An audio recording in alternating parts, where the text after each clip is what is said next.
Talk Hello. about. Damn. Sorry, I'm sorry. I'm sorry. I was gonna be like, talk Let's do it about again. missing the That's Let's okay. That's keep moment. doing okay. it. The Skype, and then I screwed No, it no. up.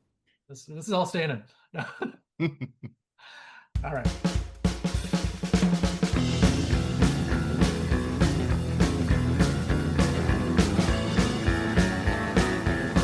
Hello and welcome to Going Over Our Friends, the internet's only podcast about movies. Therefore, we have to cover the Oscars, even though we haven't seen most of the movies and we don't care about the Oscars.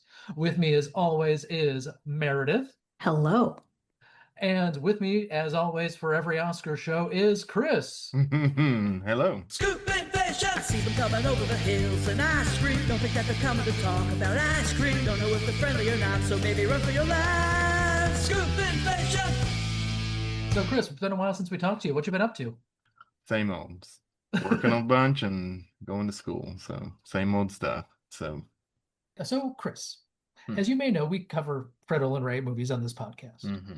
And last season, or season two seasons ago, maybe, I don't know what the fuck we did, because we did, anyway. What's time? Last year, we covered the movie Jacko when we were covering Fred Olen Ray, the producer. He was a producer and a writer on that movie. And we watched the Steve Latshaw movie Jacko, which is Pumpkin Monster, boobs for no reason, classic in B-movie cinema. And towards the end of that same season, I said to my friend Meredith, they just launched an Indiegogo campaign for Jacko 2, where for a mere 4 figures, you can become a producer of this movie. But that is dumb, and I have a kid in college. We're not going to do that. Anyway, I get an email from the Kickstarter people or the Indiegogo people or whatever it is. It's like, Going Over Our Friends, a producer on Jacko 2, which comes with a set visit and a line in the movie. What? We go out to Tampa. We film a scene in Jacko 2. Now, Meredith was initially like, well, let's have Michael do the scene because I don't want to be on camera. And then Fred Olen Ray production, I believe, uses every part of the buffalo. Potential spoiler, the movie's supposed to show up on the Sci-Fi Channel in October and maybe stream on Peacock afterwards, at least last time I heard. Spoilers, we do get to recite some of the Jacko nursery rhyme. So look forward to that, guys. We are truly the snake eating its own tail productions right now. So we'll have to do a watch party for that. Yeah. That's awesome. I don't know what we're going to do with all of our newfound fame because I am potentially in 2 movies this year between that one and Hey Scoops, the movie. Oh, that's right. You made it. Yeah. Yep. Where can people watch the Hey Scoops movie?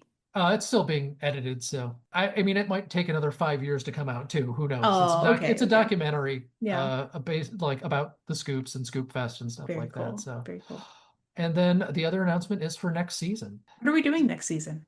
For our next season, we are leaning into let's call it the Year of the Woman. It's not going to be a year; it's going to be like 4 episodes.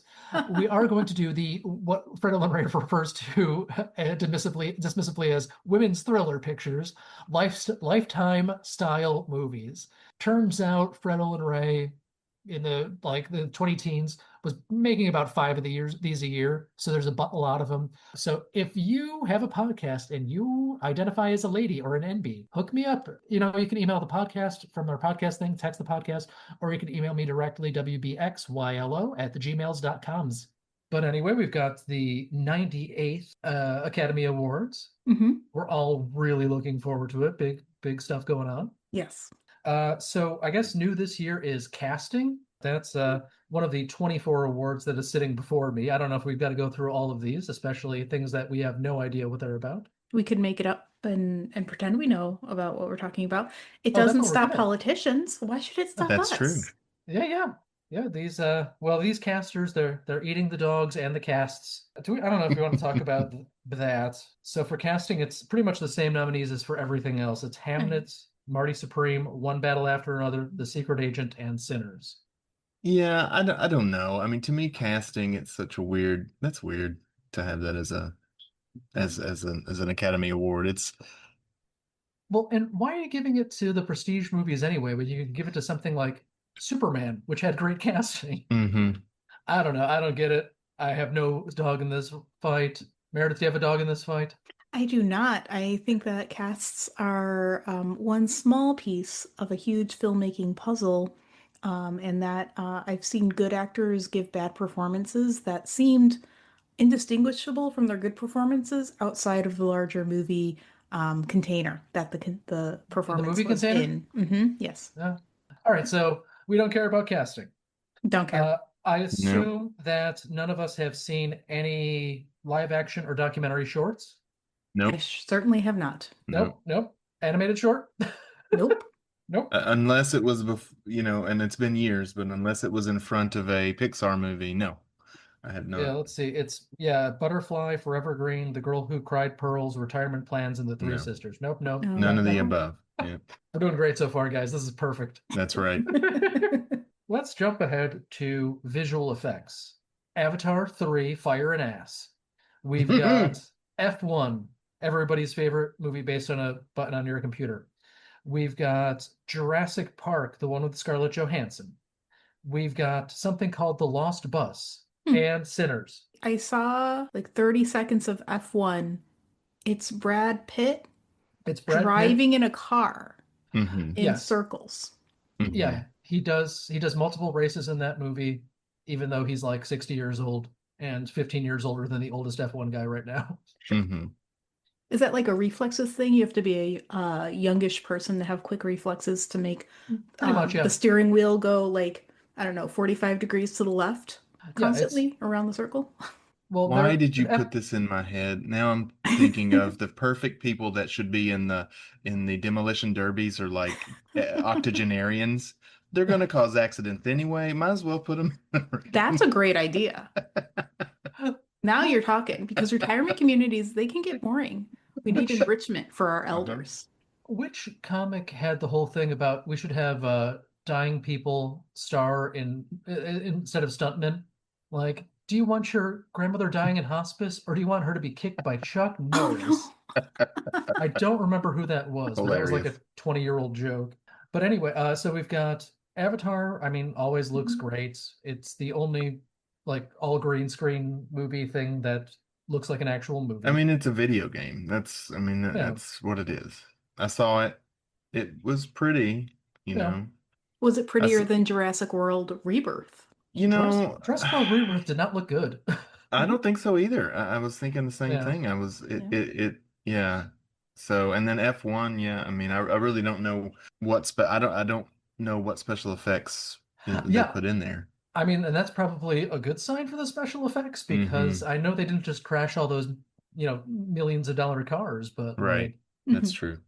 But I also don't give a shit because cars exist and we know what they look like. And then I didn't see The Lost Bus, so I don't know what that is about. But Sinners, I did see. Now, I hazard a guess that more of their visual effects were practical than the other movies.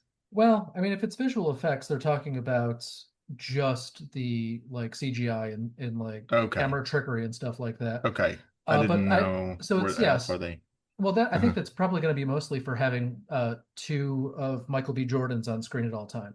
So, well, in that one long scene where all like the future and the past and all of that stuff was blending together, I thought that was like pretty nice. And they had like fireflies or cinders or something to make it look like a great summer evening.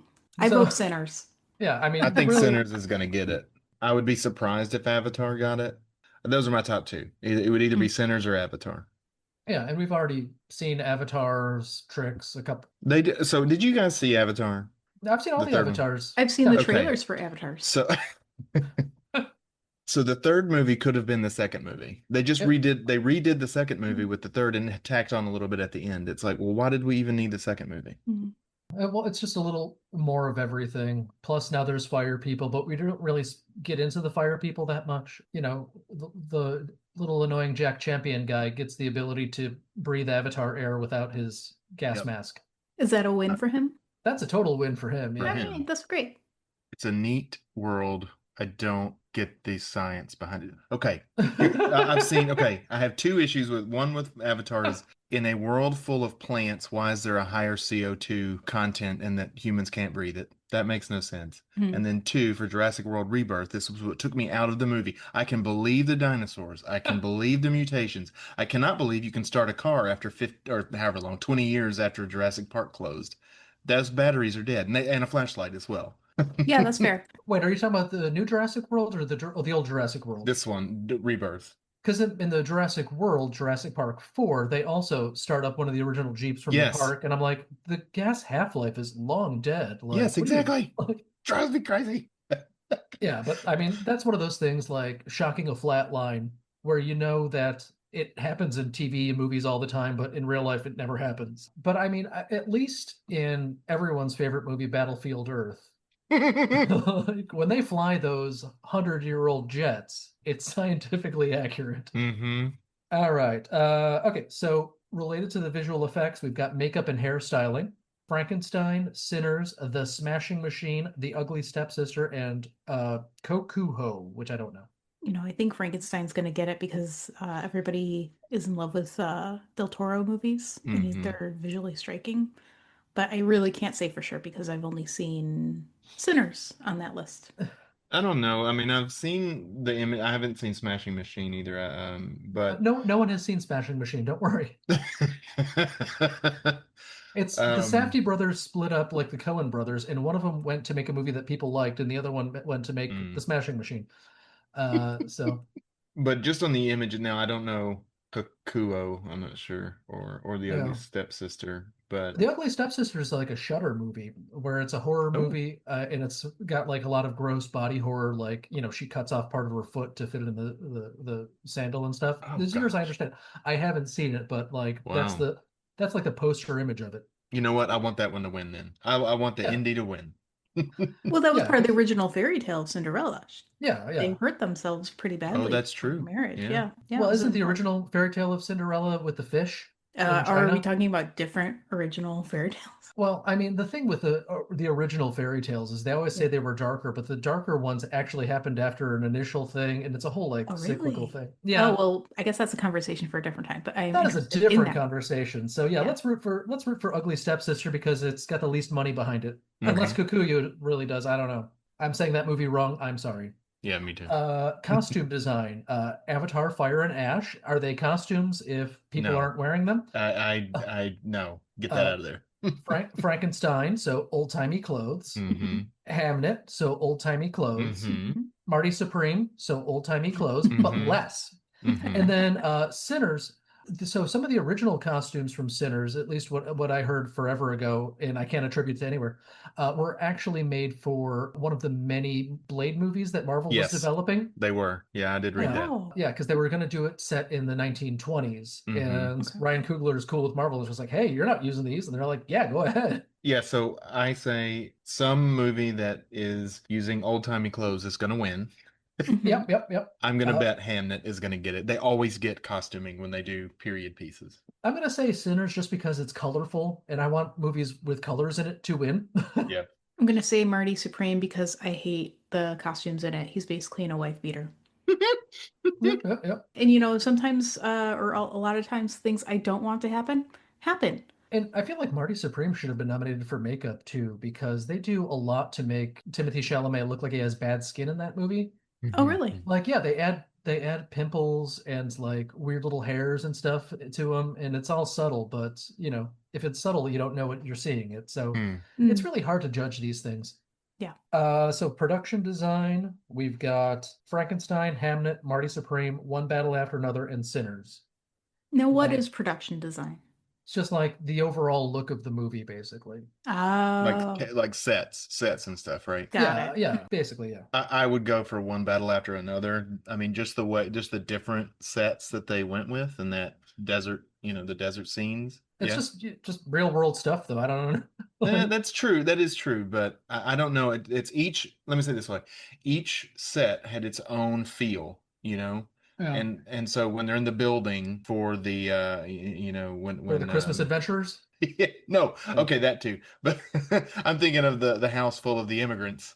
When they're running through all the rooms and everything. That stood out to me. Marty Supreme. I don't know. Maybe. But I haven't seen Hamnet or Frankenstein. But One Battle After Another stood out to me about many different locations, and they all seemed different, and real. Yeah, Frankenstein's got some nice big old mansions, a very big ship that's a big part of it and all that. But I mean, I also don't give a shit about any of these. If I had to guess, I will guess Hamnet because I think people love to see Shakespearean times brought to life. And I looked at the trailer and it looks like they bring the famous theater to life. What, the Globe? Is The that Globe. what it's called? Yeah. So I think people will vote for it just because of that, unless we have folks currently in the voting academy who have moved on from Shakespeare, which I sincerely doubt. I feel like Sinners is probably gonna win. I think Sinners or is going to Frankenstein. sweep. I think Sinners is going to sweep this. To Meredith's point, they love the Renaissance and they love Hollywood. They sure do. They sure do. If they could only set Hollywood in the Renaissance, we know the movie that will. Yeah. So next, we've got film editing, where we have F1, Marty Supreme, One Battle After Another, Sentimental Value, and Sinners. And since each of these movies is too long, I'm going to say no one wins. It's a tie. Sure. If it's over an hour and a half, they lose. I mean, what is the short? I mean, all these movies are over 2 hours, right? Yeah. Yeah, like F1 is super fucking long. It is. Does not need to be. Really? How long are those races? Well, Minutes, the first right? race he goes to is a 24-hour race, but it's not in real time, Meredith. Don't worry. Oh my gosh. Yeah, One Battle After Another. I would have cut off the entire first act of that movie, honestly. It's not even the first act, it's the prologue. Mm-hmm. Yeah. Yeah, Sentimental Value is mostly wheel spinning. I didn't see Marty Supreme. You haven't seen Marty Supreme? Oh, I liked it a lot. I like the Safdie brothers stuff does nothing for me. So although in fairness, I've really only seen the Robert Pattinson Good Times one. So. Yeah, I don't know that I haven't seen that, but I enjoyed it. So Sinners is at least stuff happening the entire time. So let's say that is definitely true. I do have an attention problem these days with all the screens, and I paid attention throughout the entirety of Sinners, which is a huge ask in this day and age. Yeah. Okay, so One Battle After Another, I will say, after getting out of that, I was stressed at what they just went through, you know? Oh, yeah? So maybe I could give it film editing just because it kept that high stress going for like an hour and a half.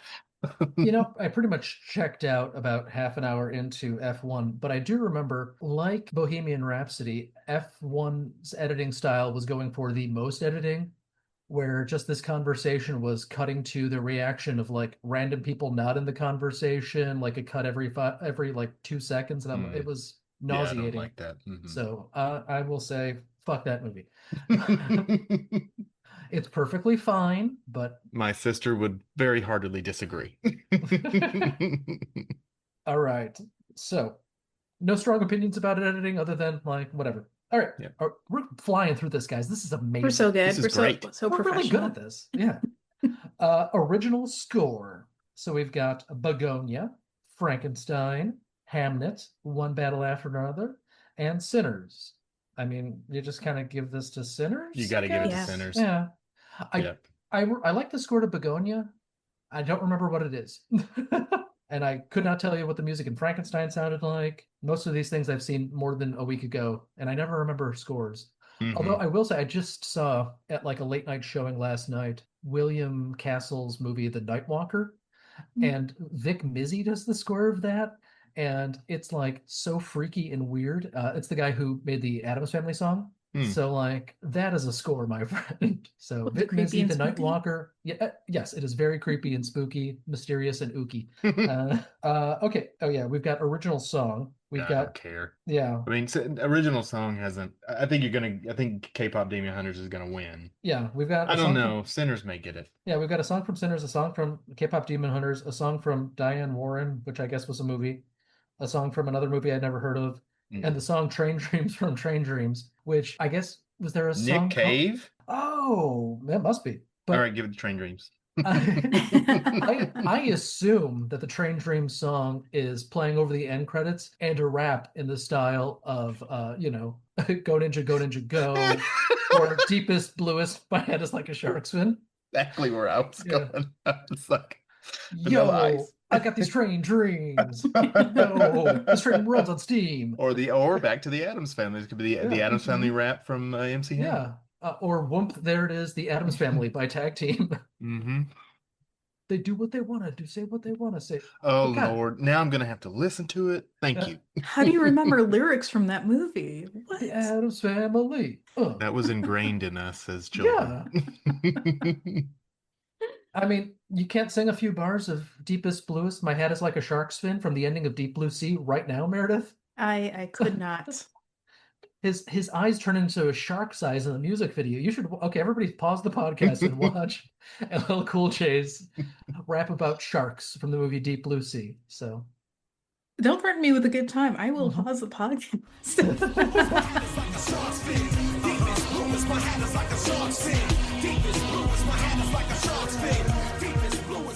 I have literally not seen any of the animated features that are nominated, but here they are.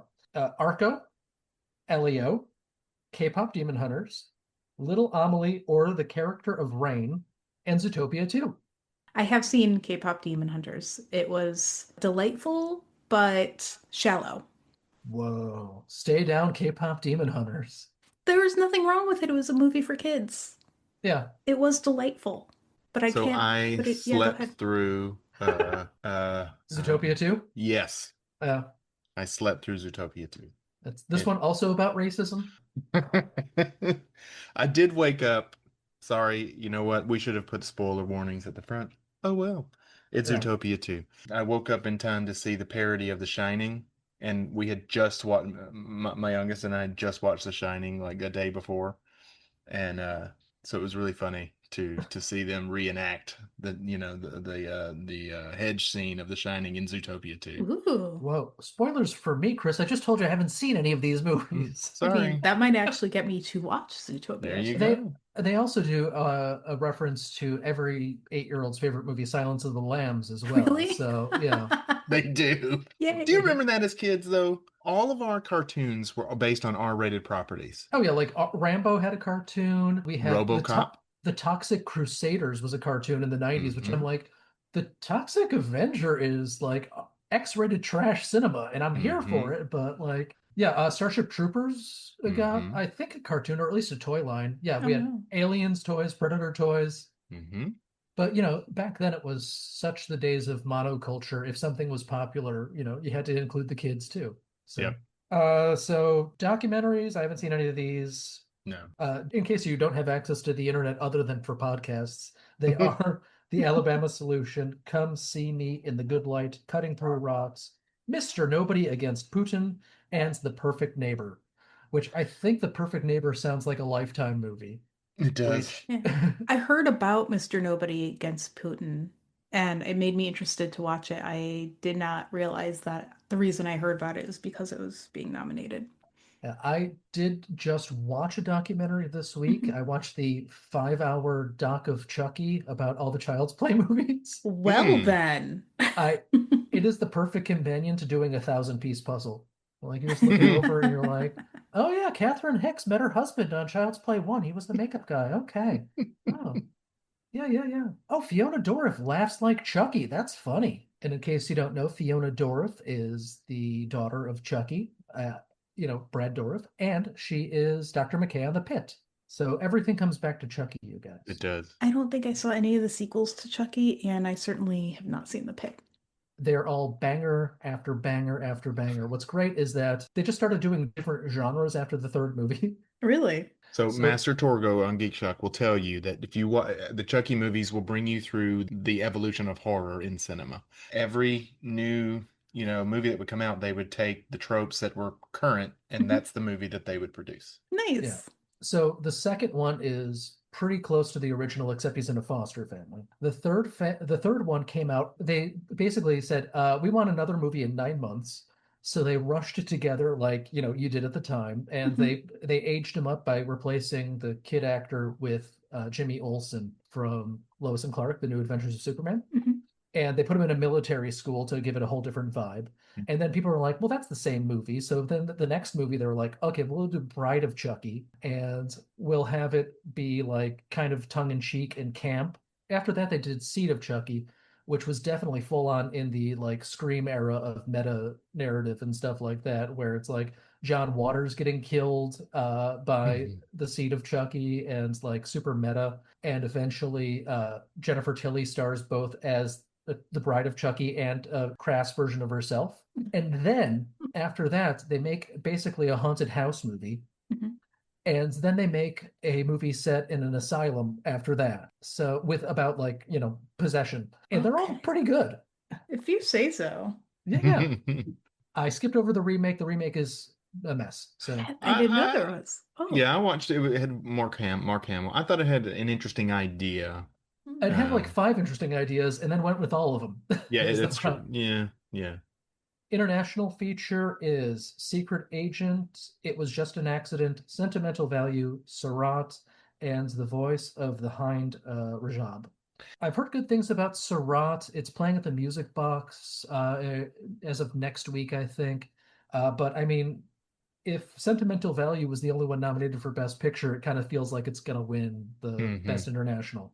So I'm disappointed that No Other Choice isn't on the list. Yeah, I mean, I think people have just seen what that director does, and they're just like, okay, it's another one of these. Yeah, but I enjoyed it. I will say it was about 30 minutes too long. They could have cut out about 30 minutes, and it would have been great.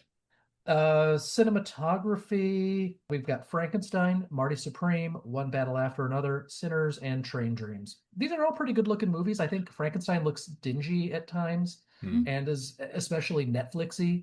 Guillermo del Toro's movies looked best, 20 years ago when they were still shot by Guillermo del Toro. Blade 2 looks better than most of his Oscar-nominated movies. I don't know. You guys got any opinions? I mean, One Battle After Another's got nice visuals. I did. Train Dreams looks beautiful. Sinners. I know nothing about Train Dreams. You're going to go with Sinners. Yeah. Train Dreams is about a guy in the woods. That's all I know. Yeah, I can tell you all about it when we get to Best Picture nominations. Okay. I don't know. Marty Supreme. If I had, I'd probably go Sinners as well. Yeah. All right. I think that scene. I think to Meredith's point, I think that scene where they go through the genres of music. I think that got it for me. Yeah.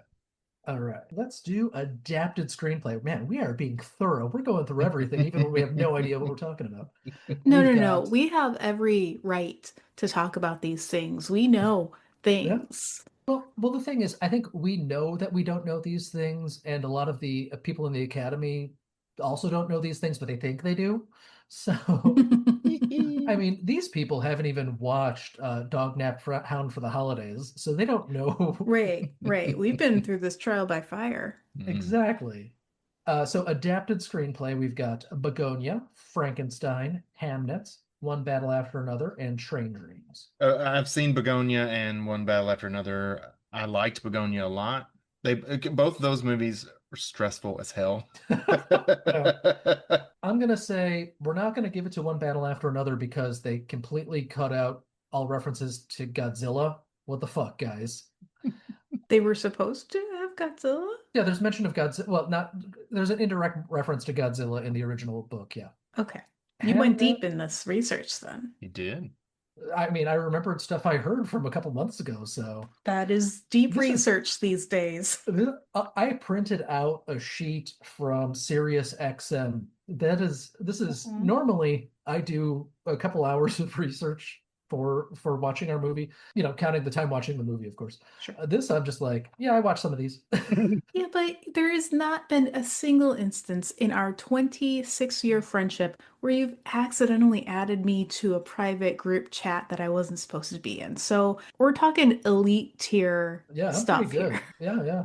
The bar's low, and we are so far above it. Yeah, and I already am willing to eat liver, so... Right, it's good in iron. I don't think it's as cheap as it used to be, though. No, it's about like $3 for a little tub last time I looked. There you go. And it's not particularly filling. Really, they should be pushing potatoes. Potatoes are very filling and very cheap. Love potatoes. I have eaten 3 today. Today? Oh, shit, me too. Yeah. So, this is very important and movie related. Yes. So this is my new system. So I heat up my skillet. I chop up the potato into small cubes. I've been using Yukon Gold for this. And then I toss them with olive oil in a separate bowl with turmeric, cayenne, salt, pepper, garlic powder, onion powder. get everything nice and evenly coated. Then, boom, throw it on the hot cast iron, get a little crust on both sides, then let it cook for about 15 minutes. Had those inside a breakfast burrito today. Delish. Nice. 2 questions. Yeah. How much turmeric in comparison to the other spices? And how hot did you have your pan? My cast iron gets really hot, so I pretty much start it at medium, and then I'll turn it down to like a medium low. Okay. And then how much turmeric? Maybe a whole teaspoon, because I've got a lot of turmeric, so I'm trying to use it up. Oh, but like in comparison, was it like about half as much as the other so spice, the same amount? I used a lot of it, so I used like probably like a teaspoon of turmeric, a teaspoon of garlic powder, a half a teaspoon of onion powder, because I've got less of that. Yeah. And then about probably a teaspoon of salt, and then so it didn't taste like too turmeric-y? It doesn't bother me too much. I make a lot of Indian food, so I've got a strong... I mean, me too. It's just like I don't like, outside of that, like I don't like the taste or flavor of the turmeric. No. I like how it dyes my counter yellow and I can't clean it very easily. Yeah. I used to do like a face mask with it. I loved how it dyed my face yellow. Yeah. Speaking of the president. Anyways, okay. But for adapted screenplay, I also have seen Begonia. I did not know that it was a remake. I was very impressed until like the last 5 minutes. You didn't like the last 5 minutes? I was like, where is this coming from? We will talk about that during the discussion. Sorry. Get out of there. Stop that. All right, original screenplay is we've got Blue Moon, which Jen saw. I don't know anybody else who did. I did. It was Just an Accident, Marty Supreme, Sentimental Value, and Sinners.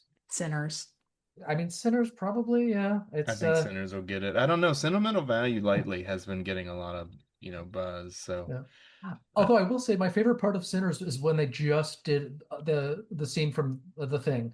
It's so funny to be like, John Carpenter has turned out to be a more influential filmmaker than anyone was thinking in the 80s. Like, well, all the kids grew up watching those movies, and now they're in charge, for good or ill. Like Ryan Coogler and like Jordan Peele and all these I guess they're not younger directors now currently still, but it's like, you can really see the Carpenter influence on them. Yeah. Even like, if you look at Taika Waititi, like Thor Ragnarok has so much Carpenter stuff going on underneath it too. Yeah, Wait a minute, real quick. Sorry. Did Weapons come out last year or the year before? Weapons came out this year because it is getting a Best Supporting Actress nominee. Only? Oh. Yeah, that's what I'm just now realizing. I'm like, it didn't get that. Yeah, that could have been for makeup or something too. Yeah. Put like the last few scenes of Weapons onto like the rest of Begonia, you have a perfect movie. I feel like if there was a category for most satisfying ending, Weapons would win it. Yes. I think that the movie is just okay, but like... It's a movie that I should not have cared for because I do not like multi viewpoint, where you go back. That's not always my favorite. Honestly, it didn't bother me in this movie, but it also didn't add anything to the movie. Right. Yeah. Yeah. It was a perfect plane movie. I watched it on a plane ride because I didn't have to pay too much attention because they go over it again and again for all the characters. Yeah, that's true. Last time I was on a plane, I watched Predator, and that was amazing. Well, you haven't seen that enough. I can't do those stressful. I have to watch calm. I mean, I'm calm if I know what the ending is. We all know what the ending of Predator is. You can just enjoy the ride. Yeah, you are one ugly motherfucker. That's the ending. He gets a nice mud bath. It's basically a spa day. That was a great script in that movie. Back in the 80s when we knew how to make movies. Speaking of which, director. We've got Chloe Zhao for Hamnet, Josh Safdie for Marty Supreme, PTA for One Battle After Another, Joachim Trier for Sentimental Value, and Ryan Coogler for Sinners. I mean, I guess I'd give it to Ryan Coogler. I haven't really seen a Chloe Zhao movie I've really liked. I haven't either, but I think Chloe's going to get it. She already won. I'm telling you, they love that. These people that vote love that era. Aren't they going to throw it to PTA? Like, everyone always sucks that guy's dick for the last 30 years of my life. Maybe they will. Even though Licorice Pizza is a piece of trash.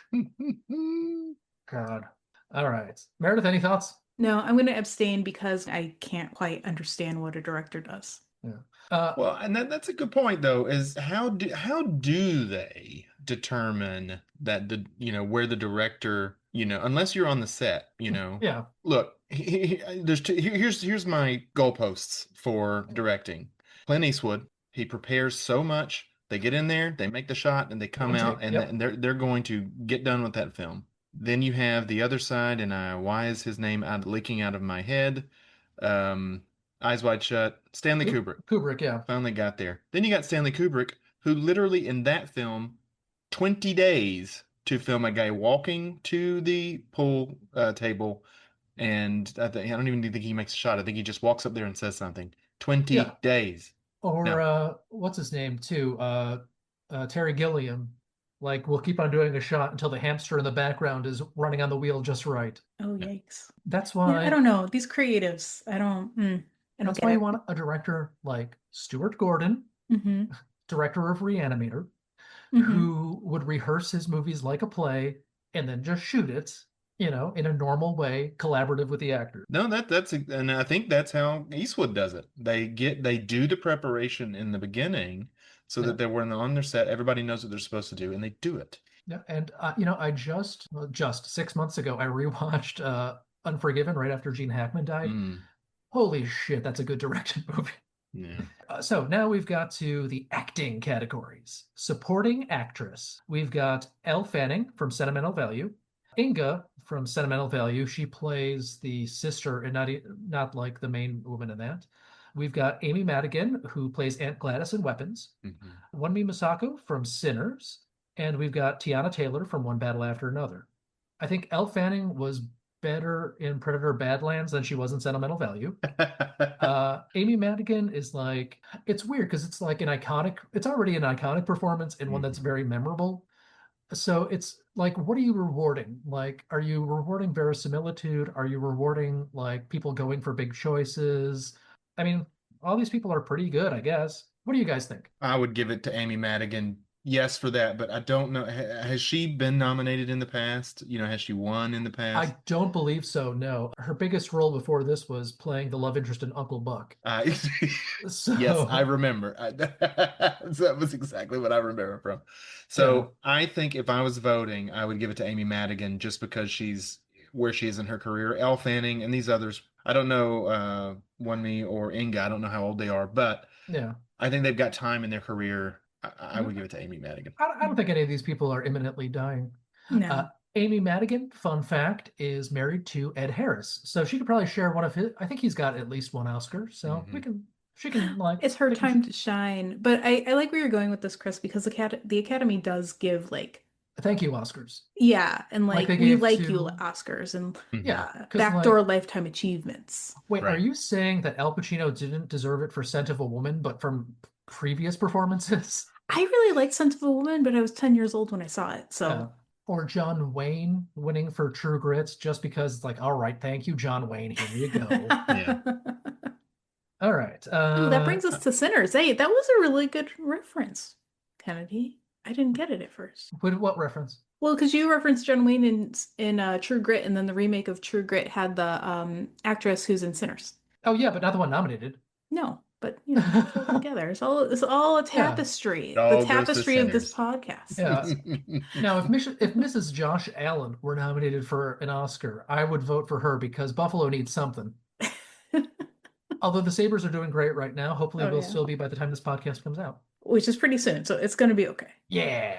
Go Sabres. Yeah. Okay.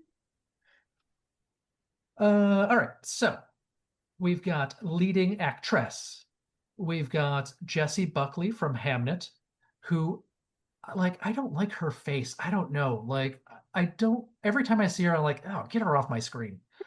Rose Byrne from If I Had Legs, I'd Kick You. She's a great actor. Her accent only slips for like one line in that movie. She's one of the few Australians that can do an American accent. And she just has an amazing career because she has done every type of movie.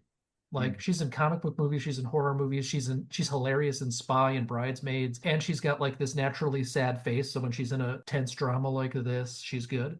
And this movie is like 80% a close-up of her face looking sad. So it's a good performance. Kate Hudson from Song Sung Blue. I watched the first 20 minutes of that movie, and then I decided to take a bath with the toaster instead. No, what? Oh no, really? I was kind of hopeful that it would not. I'm sure it's fine. Like Jacob Smith liked it from Ice Cream Social, but yeah, I was getting nothing out of it, and I was like, it's another one. It's like over 2 hours long. What are you doing?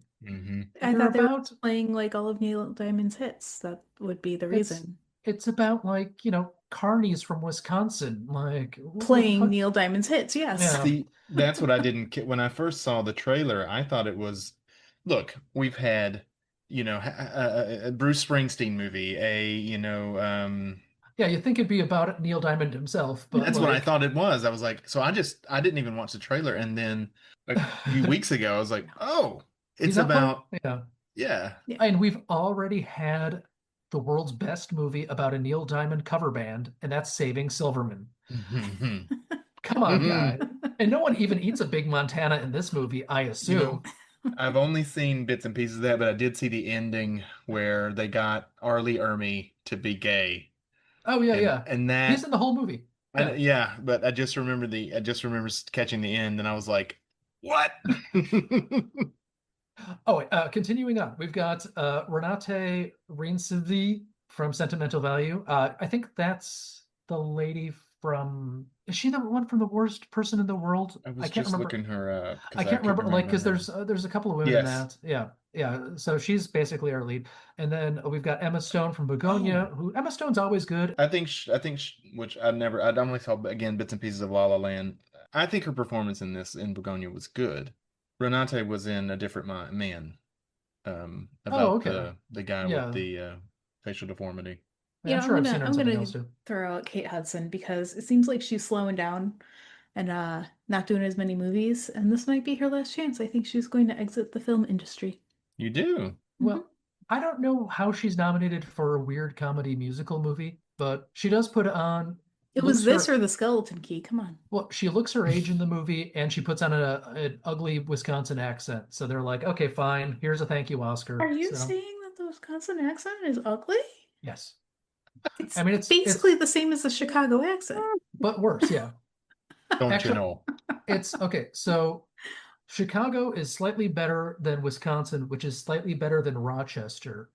And those are all versions of the same accent. Right. Like general Midwestern. But to get to a worse accent, you got to go to to Pennsylvania and get the Pittsburgh and the Philly accents. Those are the worst ones. And that's just what the Always Sunny in Philadelphia folks sound like. They don't do an accent on that show. Okay. Well, then I don't know what they sound like out there.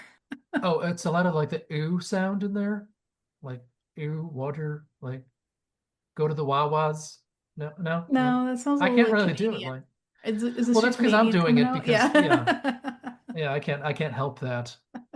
See, I thought you guys would lean into Boston.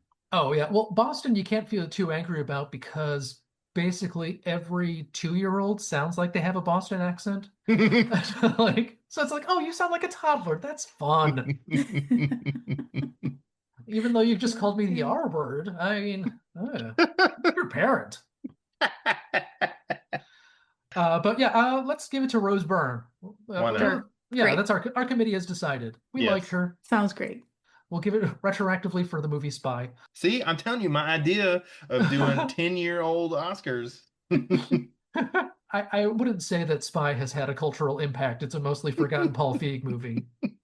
Like, people remember exactly one Paul Feig movie, and that's Bridesmaids. But Rose Byrne was good in that, too. She was. All right, so we've got supporting actor Benicio del Toro in One Battle After Another. You don't have to read anymore. He is the best part of that movie. Like, every time Benicio was not on screen, I was like, where's Benicio? I want a spinoff of just him. Just whatever. Just do that.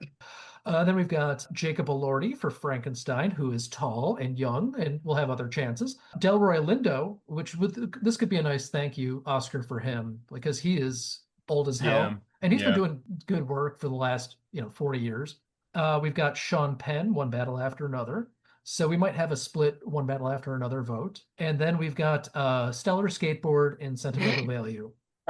These are all pretty good. I love Stellan. I mean, he is. I love watching him in a movie. I don't know. I think when I look at and Sean Penn was good.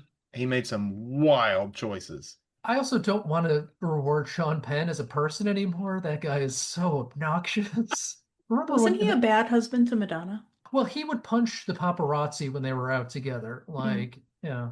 Well, I have not seen any of these performances other than Delroy Lindo, so I would just like throw that name out. But I do love Benicio del Toro. He's the best part of The Usual Suspects. Yeah. But you know, the other performances could be good, so I won't be upset if my picks don't get it. He's like the least cursed part of The Usual Suspects because we've got like problematic director, problematic star, problematic other star, like The score. You know what? Mm. Like a million years ago when that movie, you know, was newer, The Usual and Suspects. yes, There's a score. and there's a whole soundtrack, and it's all just like it was written for the movie, right? That's what a score is. I don't know. Usually, yeah. The score is the music written for the movie. And I That isn't found like out when I was around 14 or 15 that they released these on CDs sometimes, and that You was can the listen to one them- I bought. you can listen to them on Spotify too. Well, now, And, but you know, I'm and talking back then. then if you get really confused, there's the score album and the soundtrack album, and you're Wait, like, what? oh shit. Why? Yeah, like Why like wouldn't it be the Batman. same album? the soundtrack is like the pop songs that are in the movie, and the score is like the music from the movie. So if you're listening to the score of Spider-Man, you're listening to the Danny Elfman music. But if you're listening to the soundtrack of Spider-Man, you're listening to, and they say that a hero can save us. I'm not, and the Macy Gray song from the Balloons. What if you wanted both in one album? What would that They be don't called? do it. You just go on Spotify and listen to it like a normal person. Cool. So again, I always go back to Batman, and Paul's actually, we've talked about this. Yeah. You know, he as a kid bought the Batman album. He was like so excited to get home and listen to the Yes, Batman that album because Seal he loved the song. Danny Elfman score, Oh, okay. and it was the Prince album, which is still good. I still enjoy it, but it wasn't what he was looking for. Oh, I thought it was I thought you were talking about the one where they had Seal's Kiss from a Rose. That's Batman Forever. Oh, okay, sorry. Yep. Yeah, it's weird. Batman Returns skipped the soundtrack entirely, and then they just leaned into it for the third movie. Oh, they sure did. Because there's like no pop songs in Batman Returns, which is probably still my favorite live action Batman movie. That's the one with Penguin, right? Yeah, with Danny DeVito. Yeah, very fun. I think the Batman. It's way too long. It's way too long, and I admit that. Yeah, and it's impossible to see. And Batman's bad at his job. But that's it. He's 1 year in. He's 1 year in, but he's also like 38 years old. And I was like, what's happening here, guys? Well, he'll be 52 by the next one. So Jesus Christ. Finish up the fucking trilogy so we can get Batman in the James Gunn universe, okay? Oh no, now that it's going to be on Paramount, who knows? Anyway, all right. They said they're going to keep. Anyways, we're talking about important stuff like Batman when we should be talking about the Oscars. Anyway, now we're back to leading actor. So we've got Timothy Chalamet, Marty Supreme. We've got Leonardo DiCaprio, One Battle After Another. We've got Ethan Hawke from Blue Moon, who makes himself look ugly and drunk, so therefore good.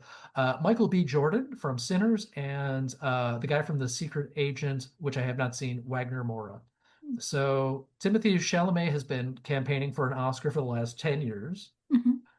Leo, I usually don't like in movies. I thought he was pretty good in this. It's the most I've liked him in a movie other than Once Upon a Time in Hollywood. Oh, yeah, no, actually, yeah. That performance was great. Yeah. Michael B. Jordan plays two characters in Sinners, and one of them has dimples, okay? That's fucking bananas. It's just facial control.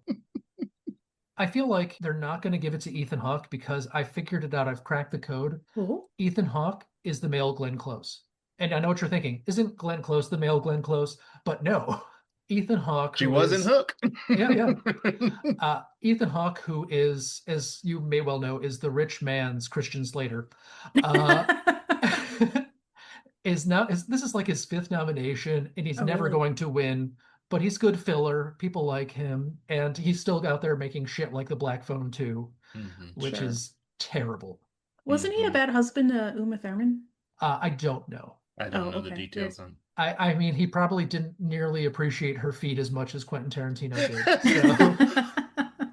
Yeah, Mel, we think way alike. That's where my mind went to. I would say Michael B. Jordan because he's, again, like to your point, did the two characters, did it very well. And Timothy Chalamet, I'm surprised to hear he's been going for an Oscar for the past 10 years because he looks like he's 18 years old. So how is that possible? He's been in movies since he was itty bitty. He's a child actor? Yeah, he's gosh. I, I'm gonna have to you talk. yeah, I I'll look don't up think his his youngest role. performance. I don't think his performance was great in Marty Supreme. It He was taught himself fine. how to play ping pong, guys. So How did hard can it be?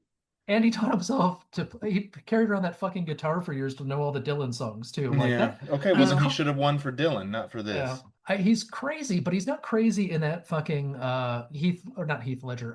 The one that I keep on putting in terrible movies, the Skeletor now. Jared Leto. Mm. He's method not like, acting. annoying method actor like Hmm. that, Yeah. but he No, is. he's not. But I mean, I didn't think of him as standout. I don't know. I agree. I think Michael B. Jordan, for playing those two characters completely differently. Yeah. At no point did I feel that. Actually, at some point, I was like, well, maybe he does have a twin. Yeah.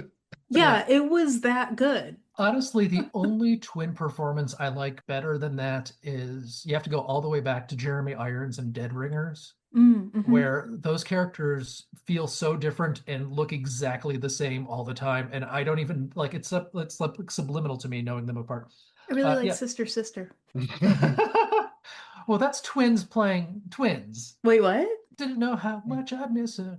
Yeah. But anyway, Timothy Chalamet was, I guess he wasn't like super, super young. He was like 18 in movies and stuff like that. I will have to look him up. I thought he kind of came out of nowhere. He's just so young looking. Call Me by Your Name was really his like big breakout, and that was already Okay. 9 years ago. So Really? yeah, Oh, okay. Call Me Okay. by Your Name and Lady Bird, he was in the same year. Wow. And then he was in that Netflix movie The King and Little Women in 2019. He was in The French Dispatch and Dune and Don't Look Up all Wow. in the same year. Oh, that makes so much sense. I have not seen any of those. Oh yeah. So Well, from my perspective, he did come out of nowhere, but just no, he started. was Yeah. actually working brand new. quite hard. Okay, got it. As always, it's a me problem. Mhm. All right. So let's talk the big one, Best Picture. Yeah. I'm going to start from the bottom. I've been reading the top to the bottom. I'm going to read bottom to the top. So bottom is Train Dreams. Anybody seen it? I I have saw not. 30 seconds of a trailer and there was a guy in trees, and I think he was cutting down the trees. Okay, so it's a movie. So yeah, he works as a logger and works on like putting down train tracks at different points Nailed in the it. movie. Yes. Uh, Okay. he marries a lady, they have a baby, and then when he's away, they die in a fire. Oh, And then people explain the themes to him during the course of the movie. He watches an Asian man die and is haunted by that ghost for about 10 minutes. And then the movie ends with him hmm. watching I think, the astronauts on a black and white TV when he's old. That is a huge bummer. I Yeah, don't want to watch it. it is entirely a passive protagonist with like all the themes being right out there in the open, like the audience is full of fucking idiots. Basically, everybody's saying like, even though you're not doing anything, your life is still important because, a dead tree can hold more life than a living tree. And I'm just like, well, then just fucking kill this guy now then, because he's not doing shit. But anyway, people love this movie and cry over it. Jen and I are dead inside, and we're just like, why is this still fucking going on? Okay, great. I hope it doesn't win. We've got Sinners, which we've talked about a lot. I appreciate any movie that decides to change genre midway through. Hmm. And I do appreciate every, aspect that was just, lifted from John Carpenter. Hmm. But I didn't really get like a ton out of it. I thought the vampire rules didn't make any sense. I will say it is by far my favorite musical of the year, and the Rocky Road to Dublin scene is great. Oh, and I really like the ending of this one too because that's actually Buddy Guy's life story, right? Like that is his Pretty secret origin. much. I mean, we could go see Buddy Guy this weekend, and I'm sure that he would confirm Yeah, all of it. Buddy Yes. Guy just did a Tiny Desk concert too. I Nice. mean, he is so old. I saw him last summer too. He's in his He is so 90s. old he can't do anything anymore. He just Uh-huh. kind of plays guitar while wandering around, and the people around him do the hard work. Like he has Yeah. his son play shit, and in the Tiny Desk concert, it's another guy I had not heard of playing the hard guitar parts. But You know what? Good for him. He spent his whole career Everybody knows who he is. He shows up in Yeah. Sinners, and you're like, that's Buddy Guy. Huge life, Yeah. fantastic. I would go for Sinners because horror and thrillers so rarely make it to be nominated for Best Picture, so I desperately want it to win. Yep. There's only Agreed. been one winning horror movie ever, and that was Silence of the Lambs. Silence of the Lambs. That was a thriller. It's the same thing. It is not the same thing, but that's a conversation for another day. Anybody else got anything to say about Sinners? We talked about Sinners a lot. All right. Yeah. Then we've got Sentimental Value, which I don't know if you know this, Meredith, but it is about making movies. So Really? yeah. So I thought it was about like daddy issues. Yeah. Well, so the main woman is a theater actor who really needs medication. Okay. She is like a fucking head case. Mhm. And her sister is leading kind of a normal life. And their mom just died. Their estranged father comes back with a screenplay that he wants the main character to star in, and she says no.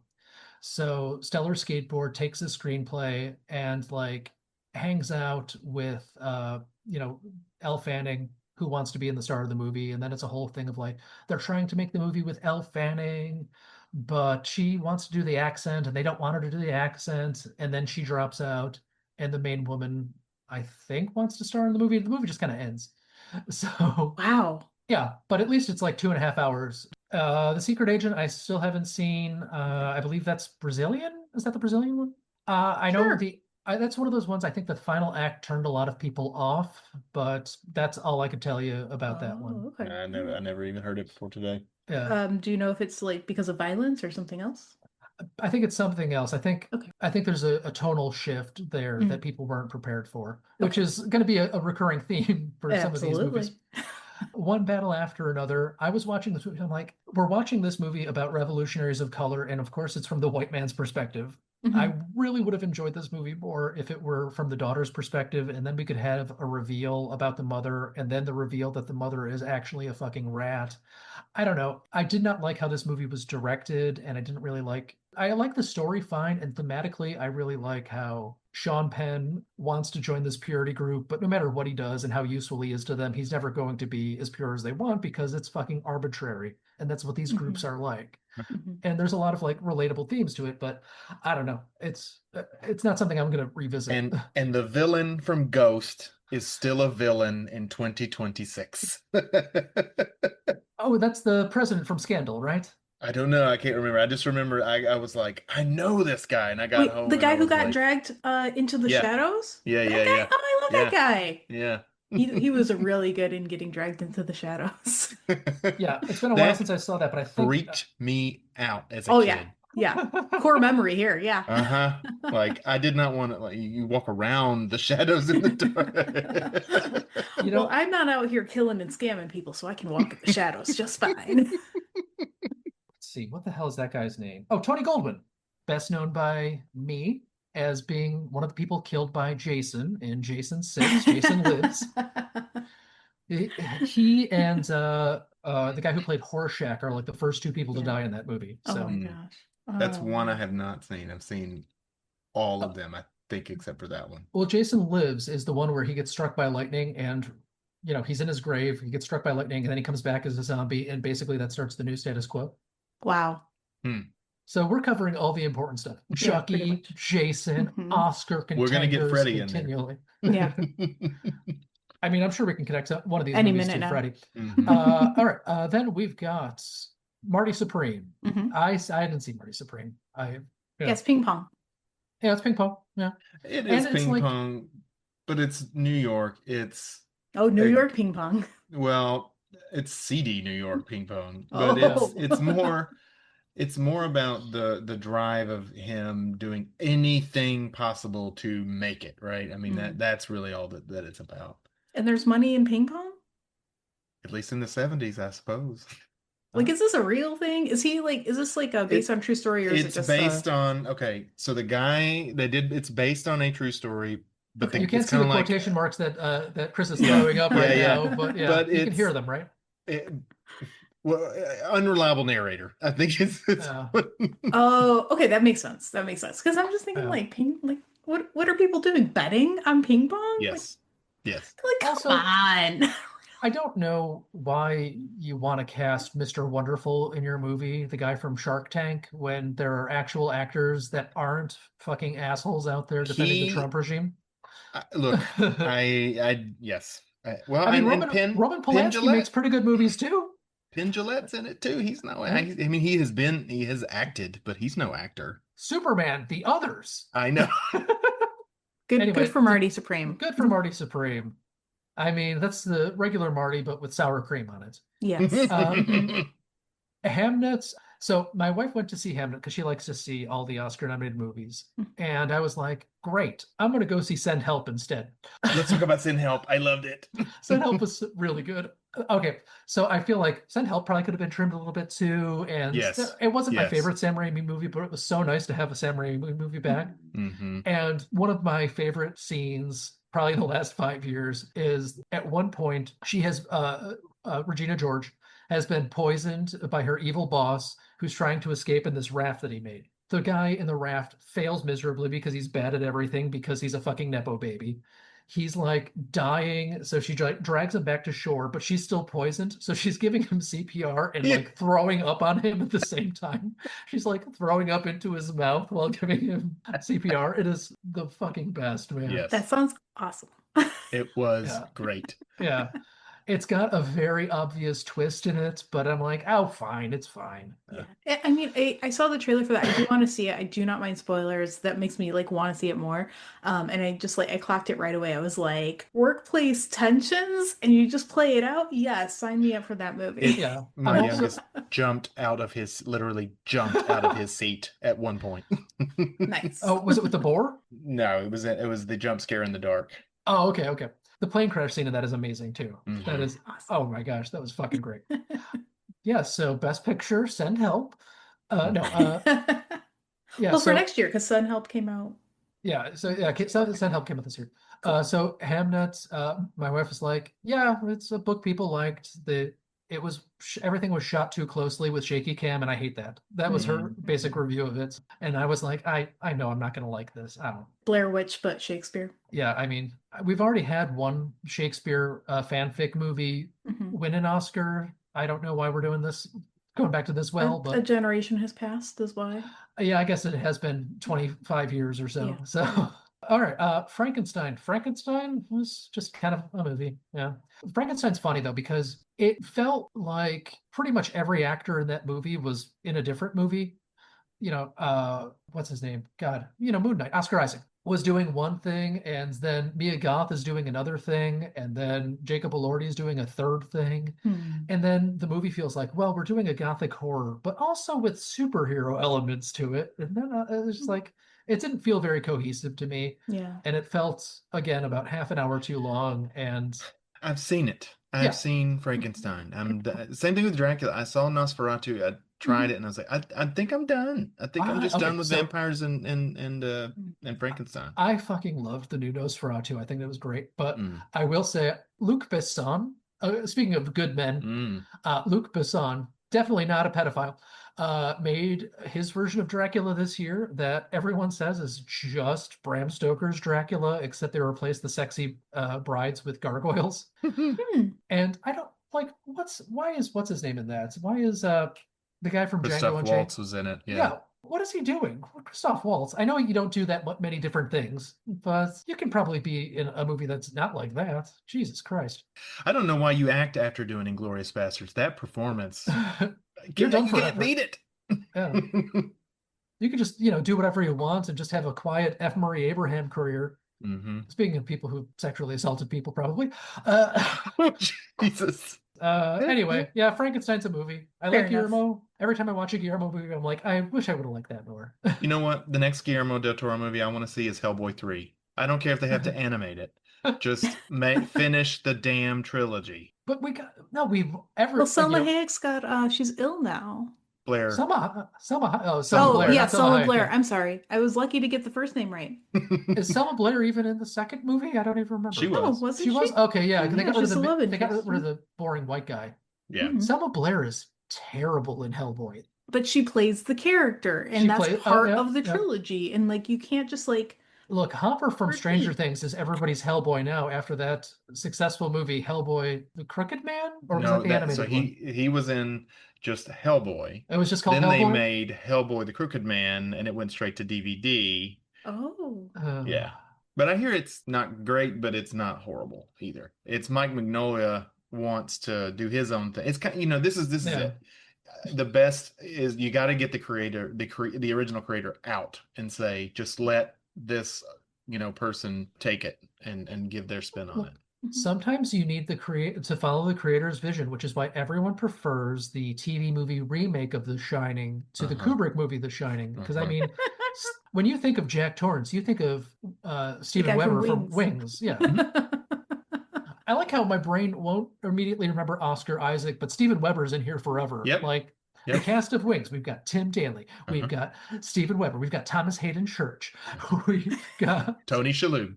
Of course, Tony Shalhoub. We've got Crystal Bernard. We've got Amy Yasbeck for those later seasons. Yes. I love Wings. Yeah. Why did we watch all of those episodes of Wings? I know why. Because it was on USA Network during the summer. I watched, so you'd wake up, you'd watch Wings. It's part of the greater Cheers Frasier-verse too. Frasier and Lilith and Norm have all been on an episode of Wings. So, but God.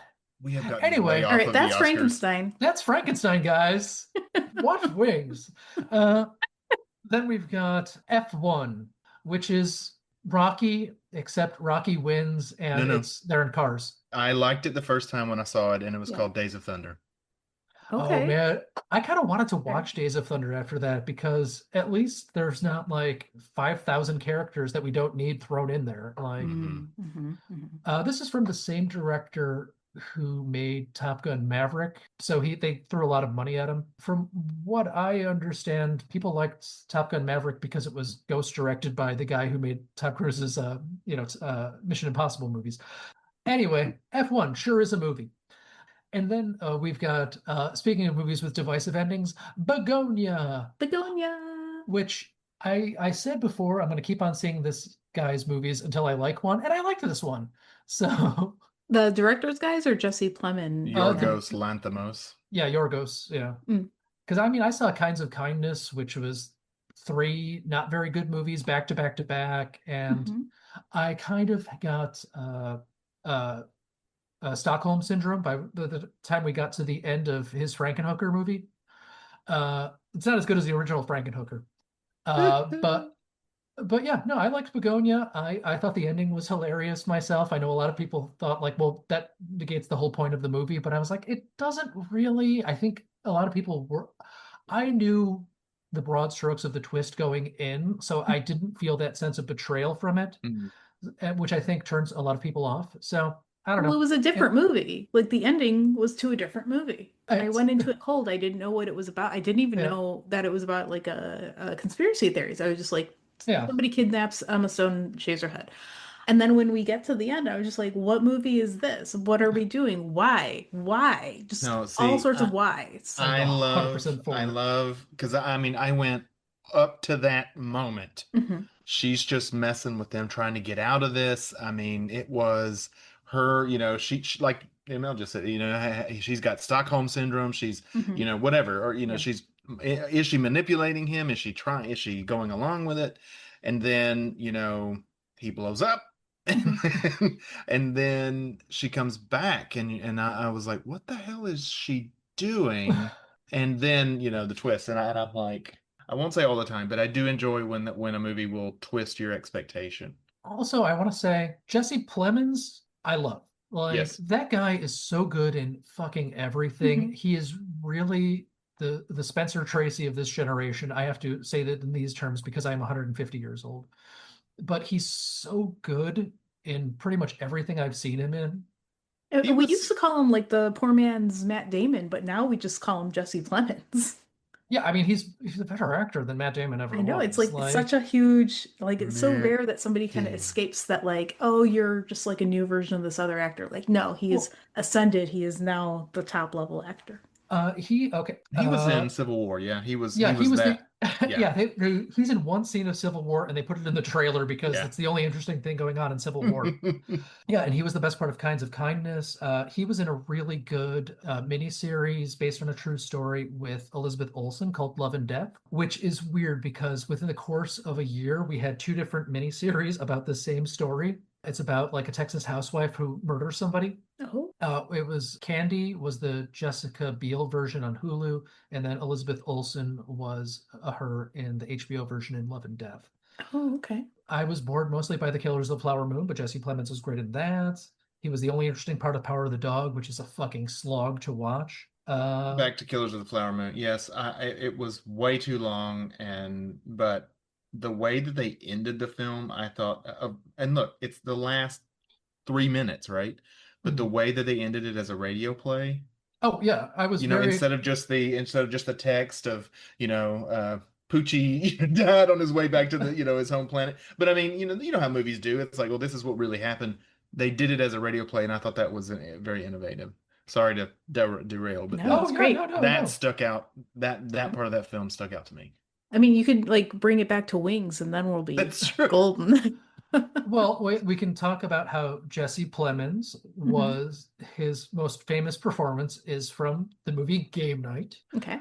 I don't think that'd be profitable for Frito-Lay, which was with Rachel McAdams in Send Help. Boom. Oh, we're going back to that. I mean, we can like probably. Okay, can we trace any of these movies back to Wings directly, though? Let's see. Well, I think actually, I should have said Jason because we were looking for a tie-in to Jason, right? Freddy. Freddie. Oh, yeah. Okay, so let's see. If we can get to Stranger Things, because I know that. Why can I not think of the guy who played Freddy? Mr. Freddy Krueger. Mr. Freddy Krueger. Mr. Krueger. Mr. Krueger. It's right there. I can see it. Brains are leaking out of my head today. I don't know me what's too. wrong with me. Johnny Depp. No. Let's see. His last name is a country, and his first name is the long version of Bob. Robert Englund. Robert Englund. So Robert Englund was in Stranger Things. So if you can get anybody out of Stranger Things, then let's see. Paul Reiser. Paul Reiser to Helen Hunt to Jack Nicholson, who was in The Shining. I went on the wrong path, but we took back to The Shining. Michael B. Jordan was in Black Panther with that's a dead end because that's gonna have a lot of people into it because then you can jump to anybody who's in the Marvel universe. I was about to say, then you get to the Marvels, yeah. Gwyneth Paltrow, who is in Marty Spring. There you go. That's true. Yeah. There you go. Wait, I just connected an Oscar movie to an Oscar movie. I tricked you guys. So which one do you think should get the Oscar? Who cares? I don't. Okay, which one? Yeah. I want Sinners because I desperately want it to win because we need a vampire. Yeah, we need vampire movies. We need more horror movies in the I don't culture. know if you know this, but 95% of vampire movies are utter trash. That's why they're not nominated for Oscars. Well, yeah, we want better ones, and this type of thing encourages more. Did Nosferatu get nominated last year? No, I don't think so. I don't think Robert Eggers movies ever get nominated because The Vivitch wasn't nominated, The Northman wasn't nominated. No. The Vivitch was pretty good. Yeah, he makes good movies. They're just ignored by the Academy because it's like lowbrow. But The Sinners is a very good movie. Well, that's because the people who hand out Academy Awards value making people sad over making people scared or happy or anything else. I was so sad about a lot of the deaths in Sinners. I cried. Oh, yeah. I cried. Sad. Oh. So there you go. Yeah. So now we're gonna figure this out. You're gonna be able to make a sad horror movie. We've already made the saddest horror movie of all time, which is The Fly, which is just utterly depressing to watch. Yes, I just watched that a few months ago. Yeah, did you double feature it with Earth Women Are Easy? I did not. Earth Girls Are Easy. I'm sorry. Excuse me, Earth Girls. Yeah. You don't have to wokeify the title. We can't watch that movie anymore. It's because she's a blonde. BLOND. I don't know why that movie has popped up in conversations like 5 times already this year for me, but this is where we are. It's in the ether. Yeah. Yeah, no, I'm with you. I think Sinners ought to get it. I really do think Hamnet's going to win. If Okay. Sinners doesn't, Hamnet will win. Yeah, so it's definitely not going to be Begonia, F1, Frankenstein. It might be Marty Supreme. One Battle After Another is probably, I would think, is going to win. Okay. Secret might. Agent and Sentimental Value, probably not. And there is like absolutely no buzz behind Train Dreams, right? Like, If you want to, I've got a list of movies that had 0 Oscar nominations that for 2025. If that's something you'd be Yeah, interested oh yeah, Snubs? let's give them the All quick right. one up. I will Okay. say I think my favorite movie of 2025 is still Yes. The Monkey. But I love The Monkey. It was great. that movie is fucking hilarious, The and I loved it. ending is amazing. The pool scene, Babysitter Annie. That's a great movie. I love The Monkey. All right, so what are our snubs? Wicked right. for Good, I want to say first off, before you get to anything, is we were talking last time about how, well, they're not going to give Wicked anything because it's going to win for the second one. And then the second one came out and they're like, oh, right, we've already seen this before. We don't like this. Uh-huh. And it's the second half of a Ouch. musical, which is always worse. So they really got They screwed. screwed themselves. Yeah. Yep. Should have made one movie, fuckers. Mhm. All right. 28 years later, I did not see. It's not good. They made like another one? Like Yeah, so they made two basically at the same time. One by Oh. Danny Boyle and one by what's her name? Shit, whose name is escaping me right Selma now. Hayek? Yeah, Selma Hayek. But Anyway, like one yeah. was like 28 years later and then the other one was like Bone Temple. Yeah, Bone 28 Temple, years yeah. later, the Confused. Bone Temple. Yeah. Okay, all right. I didn't like the first one. I've seen bits and pieces of the second. Looked interesting, but I just Yeah. never watched the whole thing. Mhm. Nia DaCosta, that's her name. But yeah, 28 months later is probably the best of those movies, even though it's kind of just trashy and Jeremy Renner's in it. But yeah, it's got some effective scenes. I don't know. Is the next All right, one what going else? to be 28 decades later? Might be. Oh yeah, they'll all be robots Yeah. shooting the infected. Amazing. Black Bag, which I did not watch. A Black Bag is a Soderbergh movie. It's kind of like Old Spies being somewhat sexy. My wife found it boring as hell. One review I read of it, I want to say by Mark, oh, it might have been by Mark Hansen, was this is the sort of movie that Soderbergh can make in his sleep, and he did. So, Ouch. Next up, Die My Love, which I did not give a chance. yeah, I didn't watch that one. All right. Eddington, I did watch, Yeah, I didn't say that one. and it was slow, and then it becomes something else. Like And it's- Begonia? Yeah. No, but Well, that's one of those ones that were it nominated. I think my wife would have watched it and I would have watched it already, but I'm like, it's fine. That's the one. Is that the one that's vaguely about like the pandemic and Yeah. like political stuff? Yeah, okay. yeah, it Yeah. is. It's and Joaquin, I think Joaquin did really well with it. Friendship, I keep meaning to watch, and I've heard it's good. Paul Rudd and Tim Robinson. Oh yeah, of all people, my mother went to the theater to see that. Like Wow. she had no idea what it was, and she was like, "That was interesting." Hedda. I'd never even heard of this. The Candyman and Marvels director Nia DaCosta delivered a sizzling and seductive reimagining of Hedda Gabler. with Yeah, Tessa so Thompson. Nia DaCosta from the Bone Temple. We just There were you trying to think of Very it. good. History of Sound. Oh, History of Sound is like World War I soldiers, but also they're gay. Okay, that title gives no clues to what the contest is. Catherine Bigelow did a nuclear. I wanted to see this House of Dynamite. I didn't even hear that one. Jesus. I think it was a Netflix film. Yeah. So it exists online for about a week, and then See, it's gone that's what forever. frustrates me. Is Yeah. unless it's in the theater, I usually won't watch it. Jay Kelly, I've never heard of. It was with Oh. Noah Baumbach. Yeah, Noah Baumbach directed that one. It's like Adam Sandler in that one. Yeah. Noah Baumbach's pretty good. It was on, I think, some short lists and stuff like that, but didn't end up winning anything. I mean, Squid and the Whale, great movie. Mickey 17. Mickey 17, I did not like. Like, speaking of movies that are too long and kind of like lose the plot a little bit. Yeah. What was it about? So Robert Batmanson Mhm. is so poor he's got to sign up to a program where they basically send him as a canary in a coal mine and have backup clones. So he keeps on dying over and over again. No, that was a Hugh Jackman movie. That was also the movie. That was the movie Moon. But Oh yes, That also was the Moon. I movie love Moon. Moon. that was Sam Rockwell. Yes. But yeah, so they go to a planet where there are these like adorable pill bug aliens that are also super smart. He's trying to prevent a war because the capitalists in charge, played with all the subtlety of a hammer to the face by Mark Ruffalo, want to want to kill the animals and exploit the land for its unobtainium or whatever resource it has. The Naked Gun. The Naked Gun was fine. Like it was just the Naked Gun 4, basically. Yeah. Like it's not nearly as good as the first one. It's about as good as the third one. Yeah. The snowman scene is amazing. I was about to say, the snowman scene is you just go in and watch that. Not the funniest part of the movie, but the most interesting for some reason. The Phoenician Scheme. It's another Wes Anderson film. Yeah, we've seen it. We've seen it. Yeah, I mean, I like Wes Anderson movies when I watch them, but I'm not going to go out of my way to watch them. Like Asteroid City, I watched like 2 years after it came out. And I was like, oh, that's really good. Yeah.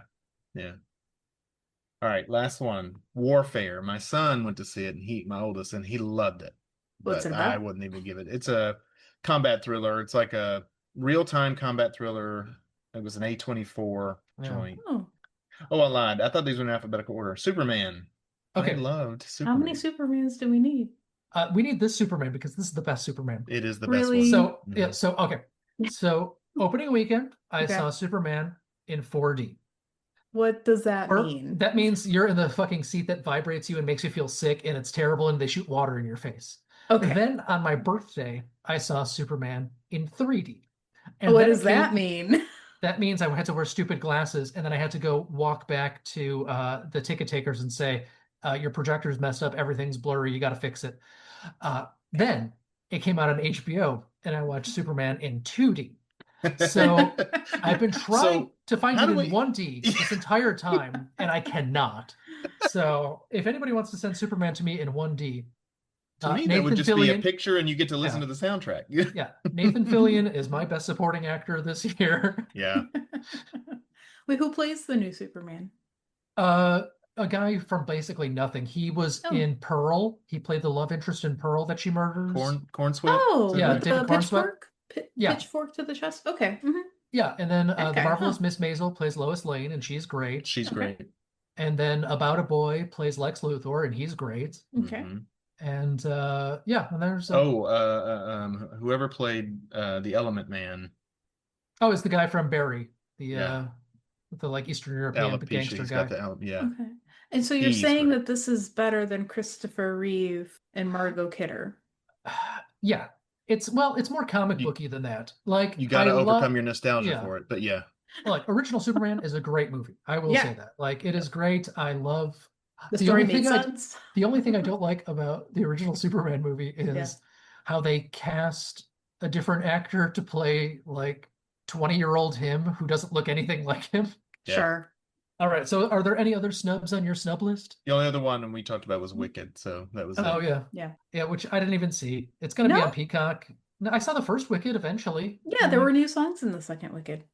Yeah, I mean, I've seen the Broadway show, so like I'm just not a musicals. Not that's you think you don't like musicals, even though you like. And then I do. I know. Mm-hmm. All right, so we're excited to watch. We are prepared to watch. Watch what? The Oscars. Oh yeah, no, I don't watch the Oscars. I used to, and then the past couple I just haven't, and so I'll just catch the. I really like to watch the in memoriam segment, and then I'll just read who won. And then I like to watch the in memoriam and then complain about who they left off. No, that's true. Yeah, probably gonna cry a lot. TCM is the best at that. Like TCM will at the end of the year does the everyone who died, and you're just like, oh yeah, that guy. I forgot he died. All right, Chris, where can we find you? Are you doing anything right now? You haven't done Whoscoops in like a year. Yeah. So this is funny. So I had a moment to get on the. They did the ICS game night the other night last week, and I jumped on, and two people were like, well, when are you gonna do this show again? And I'm like, man, I am working and going to school. That's about as much, and my son's in baseball. That's about as much as I can do.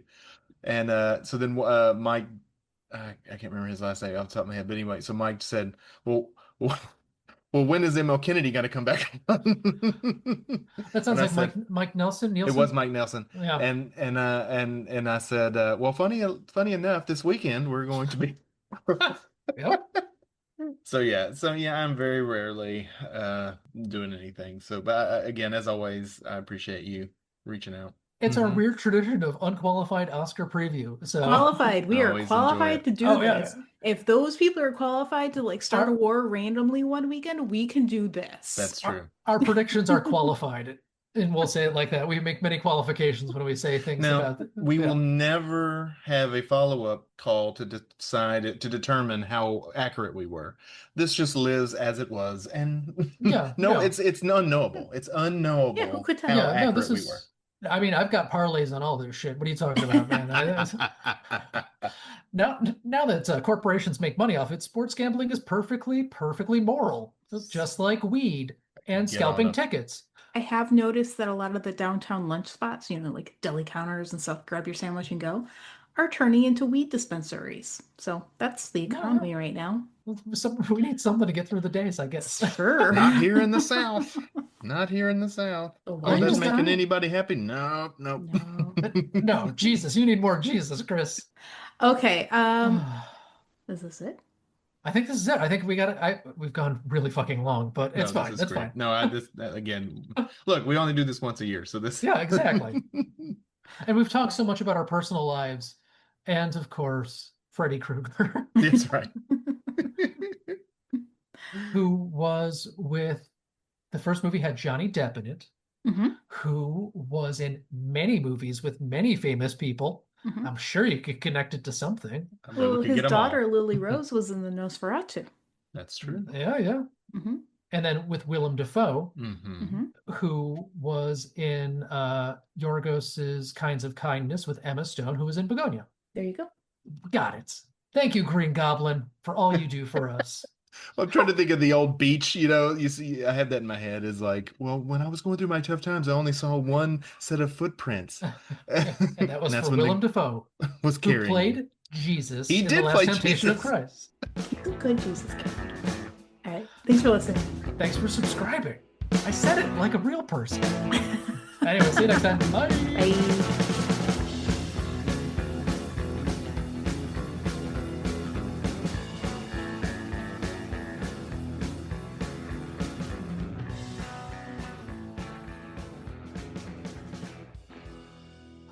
Well, we did it, guys. Now, shit, you didn't hit record. Going Over Our Freds was created and produced by us, Michael Kennedy and Meredith Halsey. Our theme was composed and performed by Justin Nozick. Find more music for him at Bandcamp. Search for The Plague Physicians. Artwork by Michael Kennedy. Special thanks to everyone who helped make the season possible, including the friends and family who let us watch these movies instead of this year's Academy Award nominees. And thank you for listening. If you'd like to hear more from us, subscribe to Going Over Our Freds on your favorite podcast app. Follow us on Twitter at Goof Podcast, and find us on Instagram at Going Over Our Freds. This podcast is for entertainment purposes only. For questions, comments, and complaints, email us at goingoverourfreds@gmail.com. Thanks.